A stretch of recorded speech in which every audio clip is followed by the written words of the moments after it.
다음 달 서울 강서구청장 보궐선거에 국민의힘도 후보를 내고 총력전에 나서기로 하면서 선거 열기가 달아오르고 있습니다. 수도권 민심을 엿볼 수 있는 선거라는 점에서 내년 총선의 전초전으로 여겨지고 있는데 여야를 막론하고 질 경우엔 당 차원의 타격이 불가피해 보입니다. 김경수 기자가 취재했습니다. 다음 달 서울 강서구청장 보궐선거에 참전을 고민하던 국민의힘이 결국 후보를 내기로 했습니다.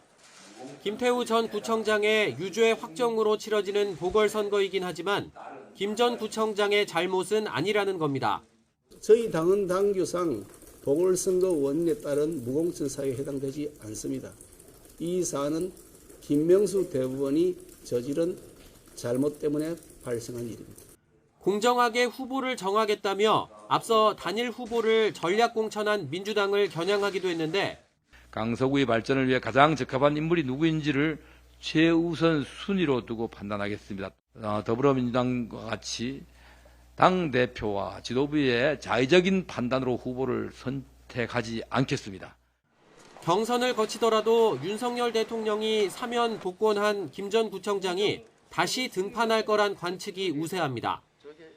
김 전 구청장 역시 판결이 잘못된 탓이라며 재도전 의지를 다지고 있습니다.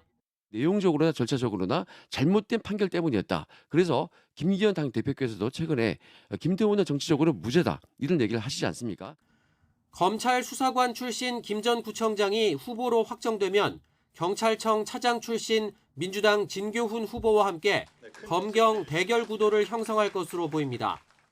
이번 보궐선거로 인해 40억 원의 국민의 세금이 낭비가 됩니다.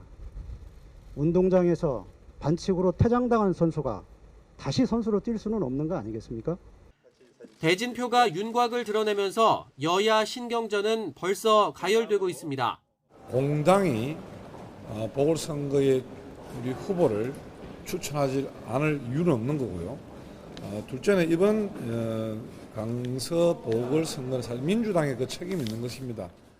김태우의 공천을 강행한다면 민심을 완전히 무시하는 윤심 발악이 여당에 대한 국민의 냉혹한 심판을 각오해야 할 것입니다. 기초단체장 한 명을 뽑는 거지만 내년 총선 전 유일한 선거인데다 승부처로 꼽히는 수도권 민심을 엿볼 기회라 무게감은 남다릅니다.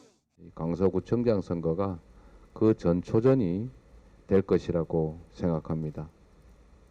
우리 민주당으로서는 반드시 이겨야 하고 내년 4월 총선을 앞두고 유일하게 6개월 앞두고 재보궐선거가 치러진 게 이 강서구청장 선거인데 이 당이든 저 당이든 이 결과는 가늠자가 되는 거거든요. 특히 공천 과정에 지도부 판단이 작용한 터라 결과에 대한 책임론을 피할 수 없어서 지는 쪽은 내상을 각오해야 합니다. 국민의힘과 민주당 모두 저마다 해볼 만한 선거라고 기대하는 분위기인데 무소속 후보 출마로 인한 표 분산과 제3당 후보의 선전 여부는 변수로 꼽힙니다. 거대 양당이 참전하며 판이 커진 서울 강서구청장 보궐선거는 다음 달 11일에 치러집니다. 여야 모두 양보할 수 없는 한판 승부에 정치권의 시선이 집중되고 있습니다. YTN 김경수입니다.